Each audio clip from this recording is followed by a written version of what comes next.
Bueno, y vamos a seguir hablando de las vacunas que el gobierno anunció su compra. Para conocer más detalles, recibimos a María Moreno, profesora del Departamento de Desarrollo Biotecnológico de Facultad de Medicina, integrante de la Comisión Nacional Asesora de Vacunas. Gracias por este contacto con Arriba Gente. Muy buenos días para todos. Bueno, recién escuchábamos al ministro Salinas hablar de las vacunas que ya fue anunciado que va a comprar Uruguay, Pfizer por un lado, Sinovac por el otro en esta primera etapa. ¿Eso va en línea con lo asesorado por el grupo? Bueno, en realidad el grupo había estado estudiando todas las vacunas que han pasado a la fase 3 contaban con nuestra aprobación, en principio eran vacunas seguras, con eficacia demostrada, y bueno, después ahí cuáles llegan va a depender más del acceso que obviamente se ha visto muy restringido en estos últimos tiempos a las mismas. Entiendo que Pfizer y coronavirus puede ser un buen combo, pensando en atacar dos aspectos diferentes de la pandemia, como pueden ser aquellos susceptibles y la sociedad en general. Recién el ministro decía, hay algunas vacunas para determinada franja etaria, otras para otra. En estas dos, ¿cómo es el tema de para quién se aplicarían cada una de ellas? Bien, la vacuna de Sinovac está pensada en personas entre 18 y 60 años porque sus ensayos clínicos no han testeado esta vacuna en otras personas. Entonces estamos hablando de entre 18 y 60 años. Y después la vacuna de Pfizer, si bien incluyó grupos mayores de edad en sus ensayos clínicos, por lo cual demuestran que son seguras en ellos, la eficacia no sabemos aún en ellos, pero bueno, están a la cabeza otros países que nos dirán en su uso masivo de estas vacunas cuál es la eficacia que obtienen.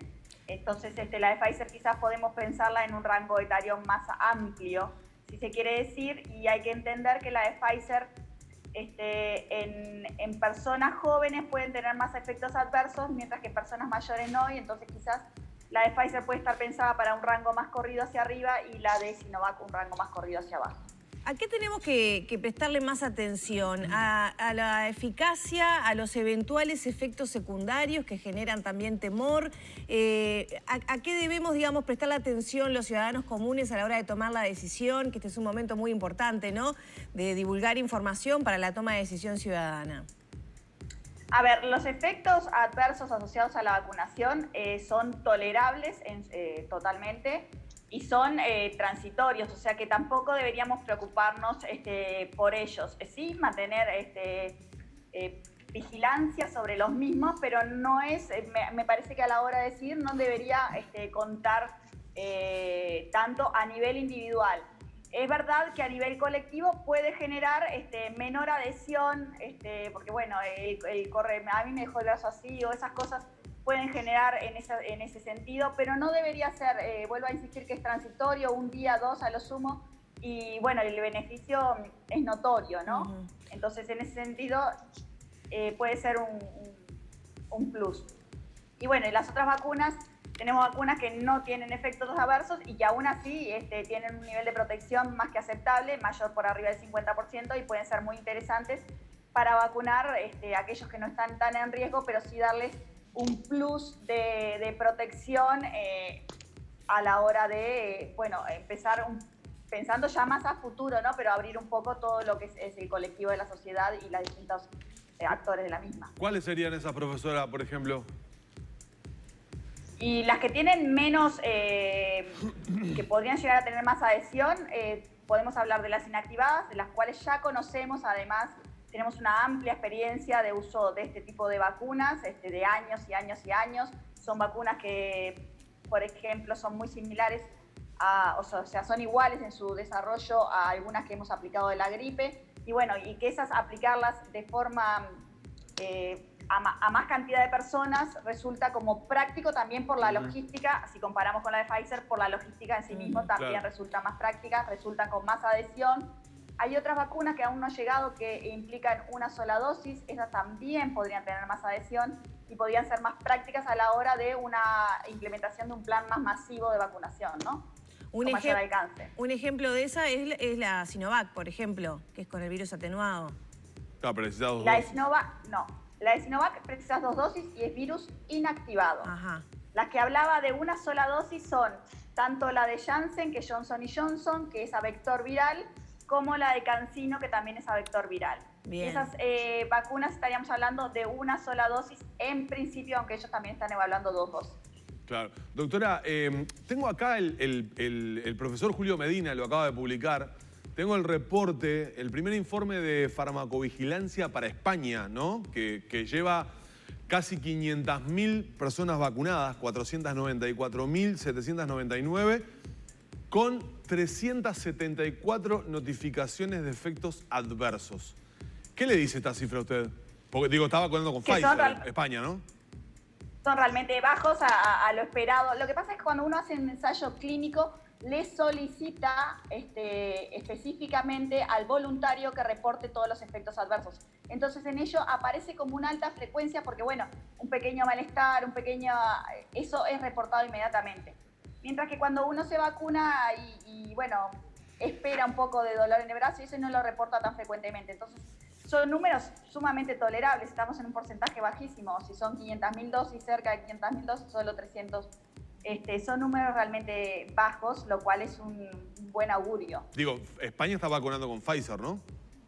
Sí, correcto, Pfizer y Moderna. Y Moderna también está. ¿Y Moderna acaba, en este momento, la OMS acaba de anunciar que autoriza a Moderna, le da, digamos, el aval final, lo estaba leyendo ahora en los cables de agencias internacionales.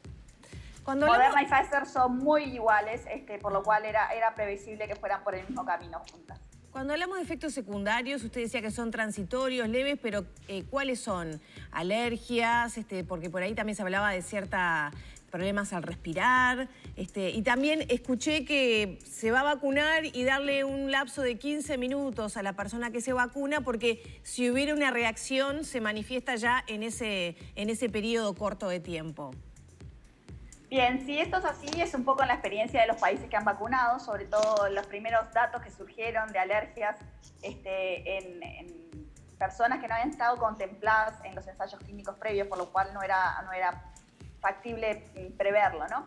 Entonces, sí, esta vacuna, la de Pfizer, no está recomendada para personas con episodios de alergias severas, con reacciones de tipo anafiláctico.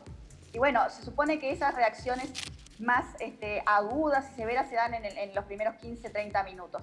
Después los efectos adversos que podemos ver más a largo plazo son la inflamación propia que produce la vacunación o algún efecto más sistémico de cansancio, dolor de cabeza, dolor físico generalizado y alguno de ellos.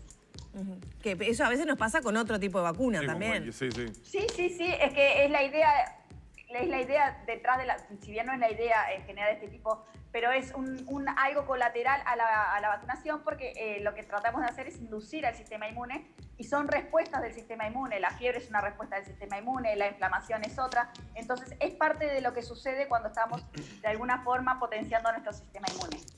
Doctora, ayer Rusia formalmente le ofreció al gobierno uruguayo la vacuna, obviamente la Sputnik V, y además hasta la posibilidad del desarrollo a nivel local de la misma. ¿Qué características tiene esa vacuna y qué ha dicho esta comisión ad hoc que está asesorando en el tema vacunas sobre la Sputnik? Bien, la Sputnik V es una vacuna a vectores virales. Son 2 dosis diferentes. Su primer componente es en diseño igual a la única dosis de Janssen, o sea que ellos tienen un plus de una segunda dosis diferente, que es igual a la vacuna de CanSino. Entonces es una combinación como de 2 vacunas, lo cual lo hace muy atractivo porque hay una sutileza de preinmunidad al vector que podría estar limitando un poco la inmunogenicidad de este tipo de vacunas, y ellos las sortean de esta manera. Es una vacuna que en los ensayos fase 1 y fase 2 demostraron ser muy seguras, con una alta inmunogenicidad, es decir, potencian el sistema inmune por encima, a nivel de anticuerpos, por encima de lo que hace la infección natural. Y en el ensayo clínico fase 3, que aún no lo han publicado científicamente, ellos reportan una eficacia altísima, por lo cual es una vacuna sumamente atractiva. El grupo... Y bueno, el grupo está a la espera de los resultados científicos, pero es una vacuna que tiene... Claro. ¿Están esperando los reportes de fase 3? ¿Es eso?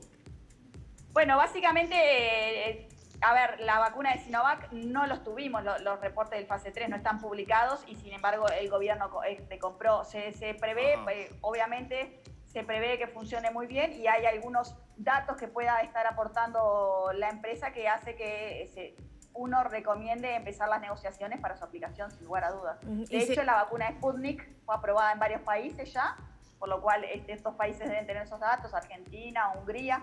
Ahora Alemania se ofreció a mediar para que la Unión Europea la reconozca, o sea que es una vacuna que tiene potencial y la están considerando muchísimos países. ¿Sería una buena combinación agregar, por ejemplo, para nuestro país esa tercera vacuna?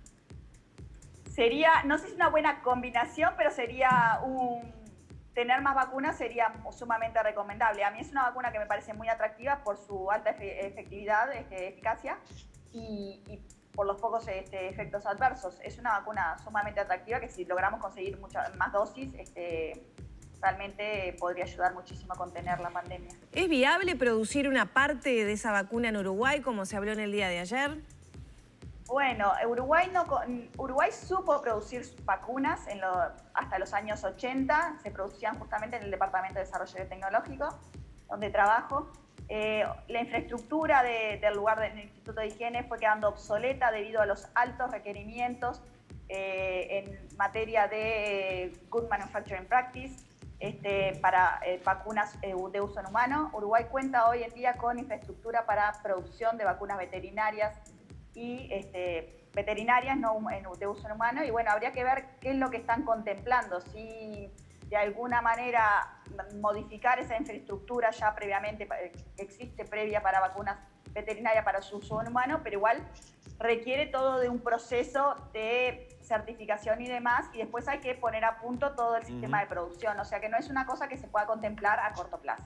Doctora, ayer escuchaba una entrevista del profesor Rafael Radi, donde hablaba que, digamos, para generar el efecto que busca una campaña de vacunación, es decir, ese efecto de masificación de la inmunización, lo deseable era un piso mínimo del 50% y digamos, el número aceptable o aspiracional era un 70% aproximadamente de la población con la inmunización correspondiente. A partir de que fue el anuncio del Poder Ejecutivo y de la conferencia del sábado del Presidente de la República anunciando qué vacunas, cuáles, cómo, comenzó, uno lo ve en redes sociales, con distintos actores, comenzó como una especie de campaña de los antivacunas, generando o cuestionando y poniendo peros. ¿Usted qué le dice a esas personas que están poniendo reparos al tema de la vacunación? Han aparecido algunas encuestas sobre porcentaje de población que tiene dudas, que tal vez en el interior es un poco más que se va a vacunar, en Montevideo un poco menos. ¿Usted qué le dice a toda esa gente que pone reparos, que tiene incertidumbre sobre si vacunarse o no? Bien, lo primero que le tengo que decir es que estas vacunas son seguras. Los estándares de seguridad no se han reducido por tratarse de vacunas con coronavirus, sino que cumplen con todos los estándares de seguridad que cumplen cualquier otra vacuna. Han demostrado ser efectivas y quizás a la postre, en un par de meses podemos ver con más certeza en otros países que la vienen aplicando la efectividad de las mismas y puedan entender el uso que tiene la vacunación como herramienta de salud pública.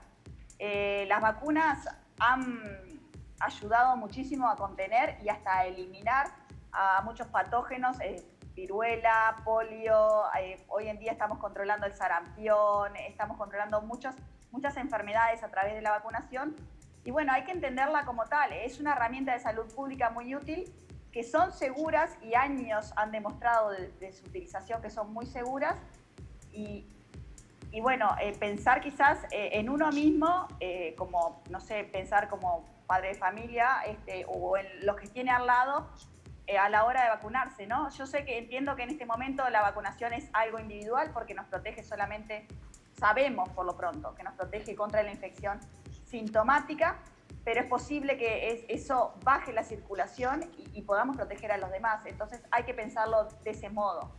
Bien. Gracias por este contacto con Arriba Gente, doctora. No, de nada, por favor, que tengan buen día. Cerramos por aquí entonces la entrevista con la profesora del Departamento de Desarrollo Biotecnológico de Facultad de Medicina, integrante de la Comisión Nacional Asesora de Vacunas, María Moreno.